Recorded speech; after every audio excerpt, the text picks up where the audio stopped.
All right, and the 10th commandment, thou shalt not covet. This one is a huge one the Lord has worked with me on good portion of my life. Even now, some days I find myself getting caught up in the thoughts of, oh, I wish I had what they had, and oh, I like this, and I wish I could do this, and this, that, and the other, and the spiral continues. So why would the Lord ask us not to be covetous? Coveting is wanting what you don't have, basically. He asks us not to covet because he is all that we need. Again, he is Jehovah Jireh. He is the provider. He is the one that gifts us all of our spiritual gifts, all of our worldly accomplishments are from him, whether we see it at the time or not. Even the trials we go through, sometimes it's not just the enemy attacking us, sometimes it's the Lord trying to teach us something.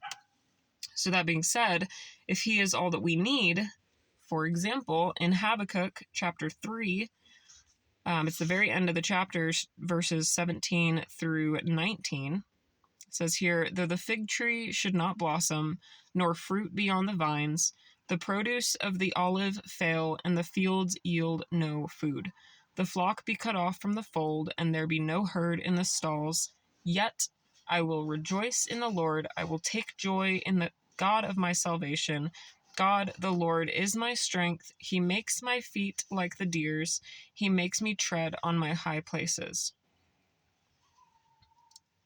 And with that, even in our downfalls, even when we're like, wow, I've got nothing to look forward to, everything sucks, the world is crumbling, Chicken Little mindset, there's still plenty to rejoice for. And even when it comes to each individual life, just take a look, count your blessings, take a look at what you do have instead of focusing on what you don't, because that is an attack from the enemy to try to get you to deviate from thinking positively and thinking, okay, Lord, thank you for this and thank you for this.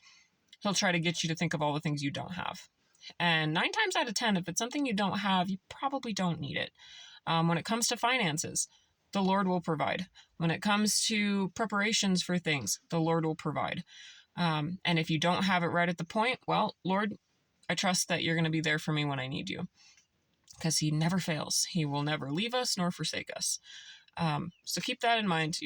I know in this world too, especially with social media, it's part of why I got off of all the other platforms. And this is the first time I've actually spoken out on any social media for several years now.